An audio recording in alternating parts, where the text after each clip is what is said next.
दोस्तों, अगर आज आप बैंक में जाते हैं तो दो तीन नाम सुनते हैं, सेविंग अकाउंट, करंट अकाउंट। ये सेंट्रल बैंक ऑफ इंडिया का काफी पुराना एक सेविंग अकाउंट है, जिसे आपको जानकर हैरानी होगी कि ये आखिरकार यूज में कैसे लिया जाता था। बिल्कुल सर, बिल्कुल। और आप देखेंगे कि जैसे आज अपन अपना पेटीएम है या गूगल पे है उसको बैंक से अटैच करते हैं, उसी तरह इसको बैंक अकाउंट से अटैच किया हुआ होता था। तो मैंने इसका पता लगाने के लिए सेंट्रल बैंक के एक मेरे मित्र हैं संतोष जी, जो बैंक मैनेजर हैं सेंट्रल बैंक में, उनसे मैंने जानकारी ली कि ये क्या चीज़ है। तो उनके द्वारा ये जानकारी दी गई कि सेविंग बैंक अकाउंट की शुरुआत सेंट्रल बैंक के द्वारा की गई है और किस तरह से सेविंग बैंक अकाउंट को मेंटेन करना है, सेविंग शब्द को किस तरह से घर घर में पहुंचाना है, उसके लिए ये बॉक्स कस्टमर्स को घर पे रखने के लिए दिए गए थे। अभी आप देखेंगे कि इस पे सर पूरा नंबरिंग वगैरह पूरा दिया गया है, जिस तरह से कि आइडेंटिफाई किया जाए कि ये किस कस्टमर का है और कौन से अकाउंट से अटैच किया गया है इसको। ये कस्टमर के घर पे रहता था। ये चाबी है वो बैंक के पास रहती थी, घर में नहीं रहती थी।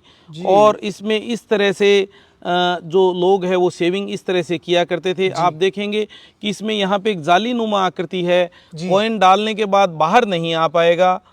ये आप देखेंगे मैं कॉइन डाल रहा हूँ जी, ये थोड़ा प्रेस करना पड़ेगा इसको जी, और ये आपका कॉइन अंदर चला गया। ये घर पे ही रहता था, लेकिन फिर आज अपन कहते हैं होम सर्विस, बैंक की होम सर्विस है। ऐसा कुछ नहीं है सर, पुराने ज़माने में भी बैंकों की होम सर्विस हुआ करती थी। उस वक्त में बैंक का एम्प्लॉई आएगा, चाबी अपने साथ में लेके आएगा, एक रिसिप्ट बुक लाएगा, इसको कस्टमर के सामने इस तरह से खोला जाएगा जी। आप देखेंगे इस तरह से ये आपका बैंक खुल गया है जी। जो सेविंग की गई है उसको यहाँ पे रख के काउंट किया जाएगा कस्टमर के सामने जी। और फिर उसको एक रिसिप्ट बना के दी जाएगी कि उसके अकाउंट में कितने पैसे जमा करवाए जा रहे हैं।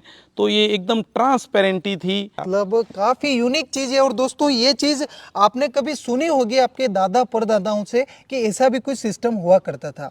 सर, यहाँ पर ये जाली लगी हुई है जिससे कि कॉइन वापस बाहर ना आ सके जी। और बहुत ही इसको मजबूती से बनाया गया। आप देखेंगे किस तरह से पिने वगैरह लॉक सिस्टम है।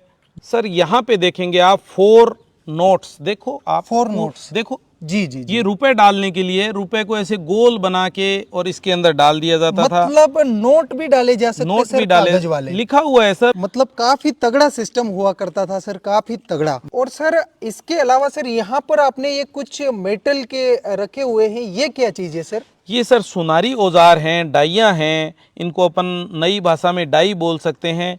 इन पे ज्वेलरी बनाई जाती थी। आप देखते हैं कि इस तरह की आकृति बच्चों के गलों में या इस तरह की अंगूठी बनती थी सर, इस तरह की जी, मतलब इस आकृति की अंगूठी पहनी जाती थी। अच्छा, मतलब सर ये ज्वेलरी बनाने के सांचे हैं पुराने टाइम के? बिल्कुल सर, बिल्कुल बिल्कुल। ये कांसे के बने होते थे और इनके ऊपर चांदी या सोने को इस तरह से रख के ऊपर धातु से पीट पीट के, लोहे से पीट पीट के, हथौड़ी से, और बीच में शायद कुछ चमड़े का यूज या ट्यूब का यूज, चमड़े का यूज किया जाता था ताकि वो इस सांचे में सेट हो जाता था। वो जैसे पन्नी ग्राम का काम होता है उसमें से वो सिल्वर पन्नी बनाने का कुछ उसी तरीके से होता बिल्कुल सर। ये आकृति उस धातु पे उभर आएगी और फिर उससे तरह तरह के ज्वेलरी बनाई जाती थी जी। गले में पहनने का, हाथ में पहनने का, अंगूठी जी। दोस्तों, आप यहाँ पर देख सकते हैं ये एक हार्ट का निशान है।